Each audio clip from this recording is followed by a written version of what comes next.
Hey there, future school leader. If you're watching this, it's because you are preparing for your next assistant principal interview. And I want to let you know you're not alone. I've been where you've been.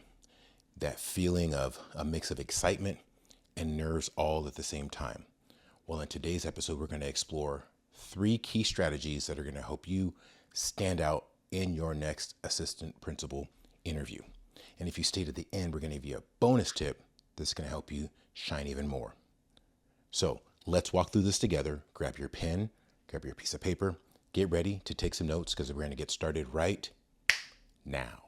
Hey there, Dr. Gordon Amerson here, Superintendent of Schools and Gallup Certified Strengths Coach. And on this channel, we leverage my experience from classroom teacher all the way to the Office of School District Superintendent to help you go further, faster in your educational leadership journey.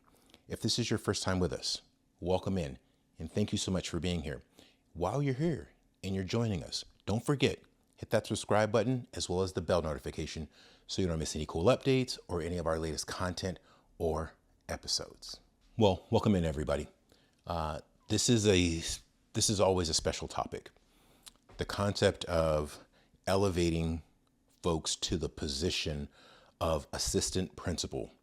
That very first kind of ladder, that very first step, if you will, on the leadership ladder. And it is so critically important. If there is a position that I want to inspire people to go after, to pursue, it's to be an assistant principal. You're so close to the work. You're so close to the students. You can impact such a monumental level of change, of growth, of achievement in our students. You get to shape culture. You get to work hand in hand with a visionary type leader as the school principal. And you get to grow your skills and knowledge and capacity as an educational leader as you aspire to be a principal and beyond as well. We want the best and the brightest to be pursuing the assistant principal position because you are at the crossroads of how our students are going to achieve. So in today's episode, we want to build your skills. We want to build your knowledge. We want to build you up. We want to make you prepared to go into that next assistant principal interview and be ready to not only tackle that moment of opportunity, but not only be ready to tackle that, but also be ready to excel and to thrive as you navigate the interview process. So we're going to talk about 3 key strategies. And if you stay to the end, we're going to give you a bonus tip as well. So stick around. The tips are high level, high quality, and are going to help you to stand out in that next interview. So without further ado, let's jump right into strategy number 1. All right, strategy number 1. If you want to really resonate with the interview panel in your next assistant principal interview, you want to always be specific and not generic in your responses. Don't give very vague, general statements. Be concrete, be detailed, give very, very clear examples. So instead of saying, I support teachers, instead, you could give a specific instance where you mentored a teacher through a curriculum change. And in that, you detail the steps and the outcomes that you help them discover, or that you help them create, or that you help them execute. Because the specificity of your examples are what are going to resonate with the panel, who may have similar experiences, who may want to know that they're bringing somebody in who has a very specific set of experiences that they've already had, certain types of leadership exposure that they want to make sure that you're walking in the door with. So don't assume, just execute by being detailed, descriptive, and giving specific examples in your responses. Don't be generic, be specific. And this can be applied universally to all 8, 10, 12, however many questions there are. Find ways to give concrete, specific, detailed example-driven answers as much as possible. Being concrete is going to resonate with the interview panel. So don't take that for granted.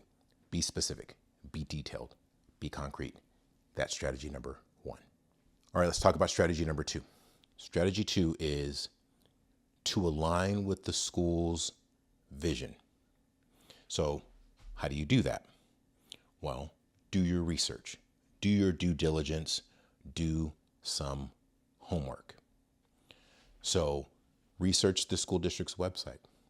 Look through the school or district's social media, because in a lot of those publicly available spaces, you could also look at the state's informational website for that Department of Education or whatever the larger governmental entity is. You can get data and reports and things like that that will help you clarify what the school's vision is.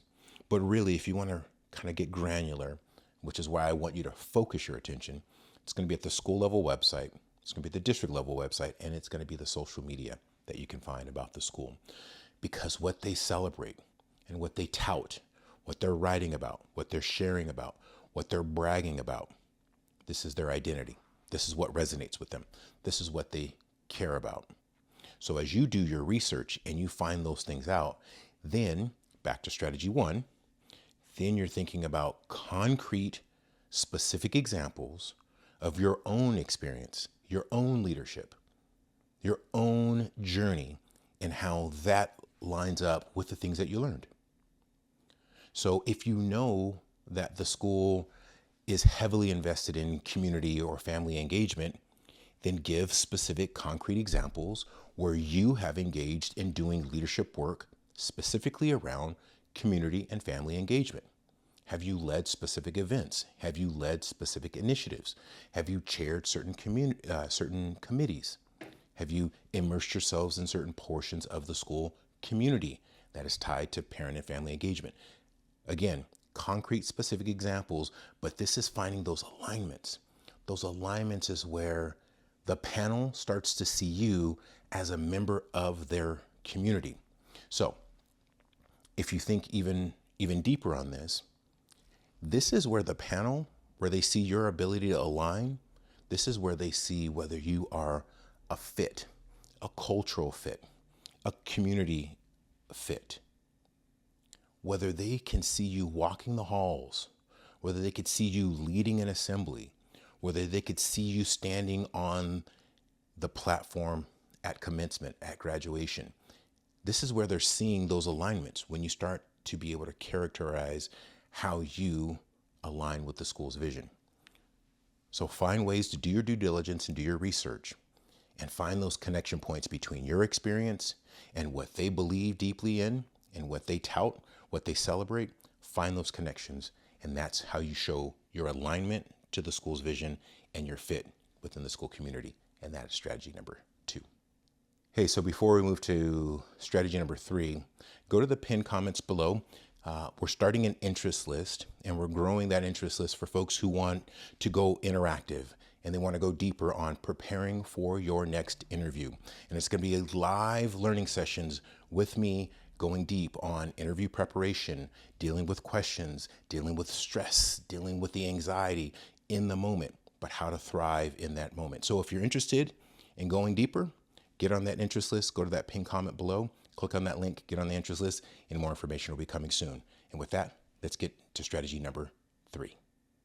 All right, let's talk about strategy number 3. And strategy 3 is to demonstrate reflective leadership. Our ability to effectively reflect, step back, think about new, different ways to maybe look at a problem, new and different ways to attack challenges. That is a high level skill that is necessary at the assistant principal level and every level of leadership that will follow. Our ability to take feedback, our ability to take criticism, our ability to see the other side of a circumstance, even if we don't see it the same way, don't think about it the same way, don't even feel the same way as maybe the parent who's in front of us, the principal who's leading us, the district official who was giving us feedback. Our ability to be resilient and our ability to be versatile is critically important. The ability to sit in a room where somebody looks at you and says, you know what, Gordon, what we need from you and what our expectations are of you, you are not meeting them. It is not good enough. We need you to do more. We need you to be better. We need you to execute more effectively.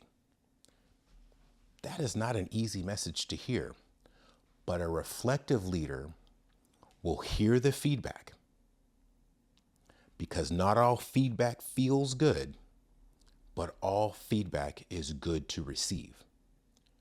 So the reflective leader takes that information. They lick their wounds. They have to, we're all human beings. It didn't always feel great.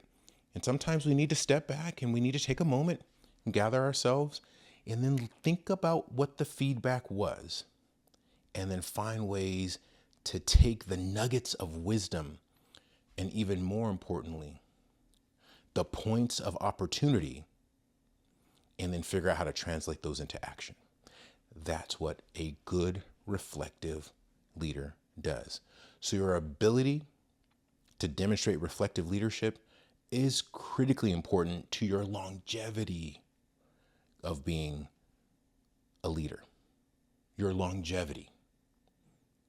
Because that road, that leadership road, is very long, and it can be very windy, and it can be very dark sometimes, but your ability to be reflective, your ability to find the nuggets in every interaction and figure out, what will I do better and different for the kids I serve, for the staff that I serve, for the principal who I support, for the community that I love. Find those nuggets and incorporate those. That is the single most important thing to being and demonstrating reflective leadership. And that is strategy number 3. All right, so there you have it. 3 strategies that are going to help you stand out in your next assistant principal interview.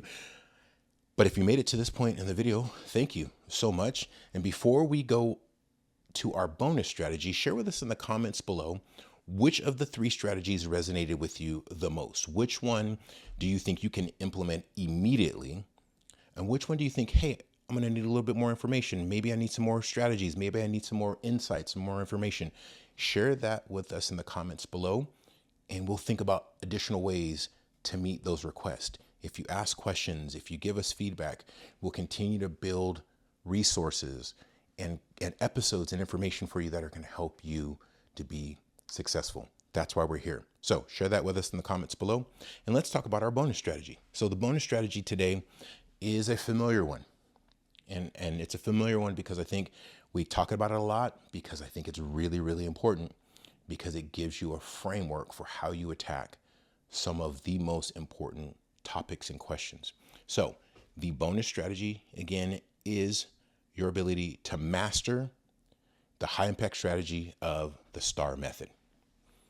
So the STAR method: situation, task, action, result. The STAR method is the best way to think through how you will attack a question and give, again, not general, but more specific and concrete and detailed answers. The STAR method also allows you to think about how you align your experiences with the context and the environment where you are at that moment. And the STAR method also allows you, again, to be a reflective leader. So let me give you very, very specific, concrete information about the STAR method. So let's just kind of walk you through this visual representation of STAR. So S, let's start with the situation. The situation is where we're going to describe the context within which you perform a task or you are faced with a challenge. The task, so the T, you're going to explain the actual task or the challenge that was involved. Then the A, action. Action is where you detail the specific actions that you take to address the task or the challenge, and the R, which is the result. That is where you share the outcome or the results of your actions. Applying that 4-step framework gives you a very, very complete, very, very strategic, and very, very thorough response to a question. Using the STAR method is a great framework that also will help you as you prepare. Even as you prepare sample potential questions that you think might be on the interview or a part of the interview, as you lay that out, you can put it in the STAR framework as a way to remember how you want to approach certain topics or certain questions. The STAR method doesn't have to be done in real time, but it could just be a part of your preparation. So utilizing the STAR method is a key strategy to effectively tackle your assistant principal interview in any interview circumstance. And you can use it outside of that. You can also use the STAR method in professional settings, in collaboration meetings, in meetings with colleagues, in meeting with a principal or an administrator. You can use this framework because it helps you to organize how you want to discuss a specific topic. So your bonus strategy is to master using the STAR method as well. So there you have it, 3 strategies and a bonus topic, a bonus strategy that will help you succeed in your next assistant principal interview. And where this comes from is just a place of wanting you to do well, a place of wanting you to excel in your career aspirations and your desire to seek to have more influence and more impact as you lead within your schools, within your communities. And we want to be a resource. We want to support you through that work. That is what the principal leader is here for. And we thank you for the opportunity to continue to serve. As you've gone through the episode today, if you found value, hey, don't forget, give us a thumbs up, like the video, share it with a friend, share it with 10 friends, subscribe to the channel. This helps us grow. We're continuing to grow, and our goal is to grow to 10,000 educators, educational leaders that we're helping to grow and build the next wave of education leadership across this world. So thank you for the opportunity to continue to serve. If you want to know more about the STAR method, about interviewing well, you can check out this next episode. It's good. It's just as good as this one, maybe better than this one. And until we see you on our next one, don't forget, again, check the description below for more information on our newsletter, for mentoring, for coaching. If you want to get on the interest list, hit that pinned comment below. If you want to get the interest list, you can also check the description below for the link as well. If you want to go live and you want to go more hands-on and you want to work with me directly, get on that interest list so we can do that deeper work to prepare you for your next interview. Until we see you on our next episode, take care of yourself, take care of each other, and we'll see you next time. Thanks, everyone.